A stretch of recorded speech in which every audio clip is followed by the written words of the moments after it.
जय Shri Ram. I am doctor Manish Jaiswal. तो all India counselling के लिए एमबीबीएस और बीडीएस का जो नोटिफिकेशन है, फर्स्ट नोटिफिकेशन, ये एमसीसी की वेबसाइट पे अपलोड कर दिया गया है। इसका मतलब ये है कि जल्द ही ऑल इंडिया की काउंसलिंग स्टार्ट होगी। और इसके साथ ही एक और नोटिफिकेशन भी है जिसमें फर्दर जो स्टेट्स की काउंसलिंग है एमबीबीएस और बीडीएस की, उसके लिए भी एक डेट शीट दिया गया है। और उसी आधार पे जो स्टेट्स हैं, मतलब ऑल इंडिया काउंसलिंग के साथ साथ में पैरेलल जो स्टेट की काउंसलिंग होने वाली है वो भी साथ साथ में चलेगी। तो उसका भी नोटिफिकेशन साथ में रिलीज किया गया है कि छत्तीसगढ़ स्टेट की काउंसलिंग कब चालू हो सकती है। तो जैसा कि आप सब लोग देख सकते हैं कि नीट 2025 के लिए, हालांकि इस साल काउंसलिंग थोड़ा सा लेट से चालू हो रहा है, पर इसमें पूरा कंप्लीट राउंड का आपको डिटेल दिया हुआ है। और इसको आप ऑब्जर्व करेंगे तो आपका जो काउंसलिंग का जो प्रोसेस है, ये फर्स्ट जो पार्ट है, verification of tentative seat matrix by the participating institute and by and national medical council. इसमें स्टूडेंट का कोई रोल नहीं रहेगा। 18 to 19 जुलाई, मतलब फाइनल कितनी सीटों पे ऑल इंडिया की काउंसलिंग होने वाली है, उसका डिटेल ये इस पे रहेगा। तो आपका जो रजिस्ट्रेशन और पेमेंट जो स्टूडेंट्स के लिए है, वो स्टार्ट होगा 21 जुलाई से 28 जुलाई तक। ये 8 डेज का आपको टाइम मिलने वाला है। अगर आप ऑल इंडिया के काउंसलिंग में पार्टिसिपेट करना चाहते हैं तो रजिस्ट्रेशन और पेमेंट के लिए आपको 8 दिन का समय मिलेगा। चॉइस फिलिंग भी साइमल्टेनियसली आपको 21 जुलाई के बाद से, दैट मीन्स कि आप 21 तो चॉइस फिलिंग नहीं कर पाएंगे, और उसके बाद 22 से लेकर 28 जुलाई तक एट द सेम टाइम आपको चॉइस फिलिंग और उसको लॉकिंग भी करना है। चॉइस फिलिंग और फाइनल लॉकिंग भी करना है। और जो पेमेंट का जो ऑप्शन है, इसमें लिखा हुआ है कि ये 28 जुलाई 2025 तक ही रहेगा, सर्वर टाइम तक। तो इन सब चीज़ों को आप केयरफुली ऑब्जर्व करें। लास्ट डेट तक अपने को काउंसलिंग के लिए नहीं जाना है। कोशिश करें कि एज सुन एज पॉसिबल सारा रजिस्ट्रेशन का प्रोसेस, पेमेंट और चॉइस फिलिंग लॉकिंग कंप्लीट हो जाए। आपको 7 डेज का टाइम मिल रहा है ना, तो ये पैरेलल चल रहा है 21 जुलाई से लेकर 28 जुलाई, और चॉइस फिलिंग आपको 22 से 28 जुलाई तक मिलेगा। फिर इसके बाद आपका काम खत्म हो गया। ये जो प्रोसेसिंग है, जो सीट अलॉटमेंट है, इसके लिए 2 दिन का टाइम लेंगे, है ना। 2 डेज में सारा प्रोसेसिंग किया जाएगा, है ना, अकॉर्डिंग टू आपका जो चॉइस फिलिंग है, मेरिट है, ये सारी चीजें। और एट द एंड आपका रिजल्ट 31 जुलाई को आ जाना चाहिए। फर्स्ट राउंड का जो रिजल्ट है 31 जुलाई को आ जाएगा, एक दिन में। और उसके बाद जो ज्वाइनिंग है, अगर आपको अलॉटमेंट मिलता है ना, तो जो ज्वाइनिंग का जो प्रोसेस है आपका 1 अगस्त से लेकर 6 अगस्त तक चलेगा। 6 डेज का आपको टाइम मिलेगा जो भी अलॉटेड कॉलेज है उसमें ज्वाइन करने के लिए, है ना।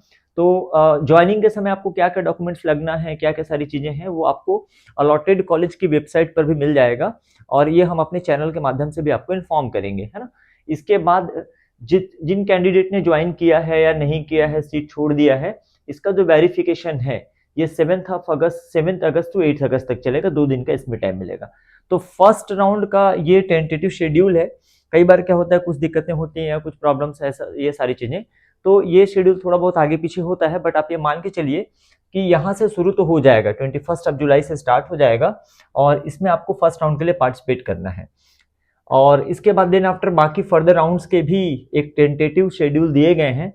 कई बार इसमें अपडेटेशन भी होता है, अपडेट किया जाता है। तो आपको इसके लिए एमसीसी की वेबसाइट पर प्रॉपर बने रहना है थ्रू आउट द काउंसलिंग आपको, है ना। डेली आप कोशिश करें 2 बार 3 बार एमसीसी की वेबसाइट को विजिट करते रहें, जिससे आपको लेटेस्ट अपडेट जल्दी से जल्दी मिल जाएगा। बाकी जब भी हमारे पास समय रहता है तो हम, बट ऑब्वियस है कि चैनल के माध्यम से आपको इन्फॉर्म करेंगे ही करेंगे। तो इस तरीके से अभी फिलहाल इस पे मैं सेकंड राउंड पे डेट वगैरह पे डिस्कशन नहीं कर रहा हूँ। ये आप देख सकते हैं पूरा प्रॉपर लिखा हुआ है सेकंड राउंड के लिए, राउंड 3 के लिए, एंड देन आफ्टर फिर ये सारी चीजें आपका, है ना।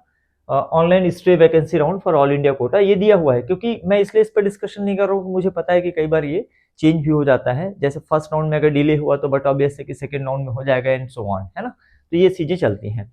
तो एट द एंड आपको एक टेंटेटिव शेड्यूल मिल रहा है ऑल इंडिया की काउंसलिंग के लिए। और साथ ही साथ में अगर आप देख पाएंगे तो स्टेट का भी है, मैं वो भी आपको बता देता हूँ कि किस तरीके से छत्तीसगढ़ स्टेट का या लाइक, है ना, अदर स्टेट का जो रहेगा। तो स्टेट काउंसलिंग के लिए हम लोग देखते हैं, ये नोटिफिकेशन भी ना अभी छत्तीसगढ़ डीएमई, है ना, यहाँ से नहीं आया हुआ है। सीजीडीएमई की वेबसाइट पे अभी कोई नोटिफिकेशन अपलोड नहीं किया गया है। मैंने लेटेस्ट उसको चेक कर लिया है। अभी ये जो नोटिफिकेशन है एमसीसी की वेबसाइट पर ही मिलेगा आपको।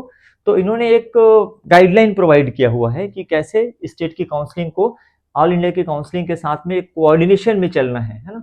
तो जैसे ऑल इंडिया की काउंसलिंग के लिए ये जो डेट दिया हुआ है 21 जुलाई से लेकर ऐसा 6 अगस्त तक ये इनका कंप्लीट हो जाना।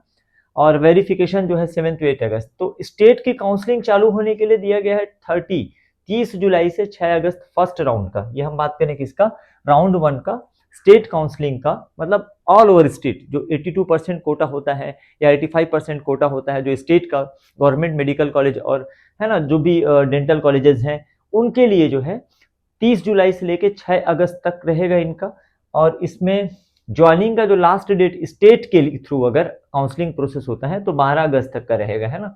बाकी वेरिफिकेशन वगैरह वो उसमें बाद में करेंगे। सेकेंड राउंड का जो है ना, सेकेंड राउंड का स्टेट के लिए अगर आप देखें तो 19 अगस्त से 29 अगस्त तक। तो इसका जो एग्जैक्ट शेड्यूल है स्टेट वाइज रिलीज किया जाएगा। जो स्टेट की अथॉरिटीज हैं अलग अलग भारत में जो काउंसलिंग कराती हैं, जैसे हमारे छत्तीसगढ़ स्टेट में छत्तीसगढ़ डायरेक्टर मेडिकल एजुकेशन ये पूरा काउंसलिंग का प्रोसेस देखती है गवर्नमेंट और प्राइवेट मेडिकल और डेंटल कॉलेजेस के लिए। तो इसका जो प्रॉपर नोटिफिकेशन है इसके बेसिस पे नहीं होना है। हाँ, बेसिस ये रहेगा कि इस डेट के बीच में ही काउंसलिंग का प्रोसेस होना है।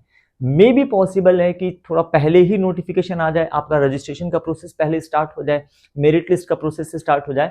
बाकी जो अलॉटमेंट है इनके रिदम के साथ चलेगा जो दिया हुआ है फर्स्ट राउंड, सेकेंड राउंड और ऐसा थर्ड राउंड। एक चीज और इसमें मेंशन किया गया है, आप इसमें ध्यान दीजिएगा कि जो commencement of the academic session for UG courses under graduate, मतलब जो एमबीबीएस और बीडीएस का जो कोर्सेज है, this should be started from 1 सितंबर 2025। यानी कि काउंसलिंग का प्रोसेस तो ये अपना चलते रहेगा, है ना। देखा जाए तो इसमें लास्ट जो राउंड वगैरह हिस्ट्री वैकेंसी राउंड है ये 25 सितंबर से 29 सितंबर ये सब चलते रहेंगे, है ना। और बीच बीच में नोटिफिकेशन भी डीएमई के वेबसाइट पर भी आते रहेगा। लेकिन जो क्लासेस हैं एमबीबीएस बीडीएस की ये 1 सितंबर से स्टार्ट हो जाएंगी, ऐसा इसमें मेंशन किया गया है कि क्लासेस 1 तारीख से 1 सितंबर से स्टार्ट हो जाने चाहिए। अभी चल रहा है जुलाई अगस्त, मतलब 1 या 1.5 महीने के बाद, 1.5 महीने का समय है। तो आप तैयारी कर लीजिए, है ना। व्हाइट एप्रन वगैरह अपना बिल्कुल रेडी रखिए मेडिकल कॉलेज जाने के लिए। तो क्या प्रोसेस रहेगा ऑल इंडिया की काउंसलिंग में, स्टेट की काउंसलिंग में, इसके लिए भी हम जल्द से जल्द आपको अपडेट करेंगे। अभी फिलहाल का अपडेट आपने देख लिया है कि ऑल इंडिया काउंसलिंग के लिए नोटिफिकेशन आ गया है। जल्द ही सीजीडीएमई की वेबसाइट पर छत्तीसगढ़ की काउंसलिंग के लिए भी नोटिफिकेशन आ जाएगा। मैं प्रॉपर आपको अपने चैनल पे सारी चीजों को टाइम टू टाइम अपडेट भी करूंगा और आपको उसको इन्फॉर्मेशन के साथ साथ मैं एक्सप्लेन भी करूंगा कि कैसे आपको काउंसलिंग में पार्टिसिपेट करना है। जय श्री राम।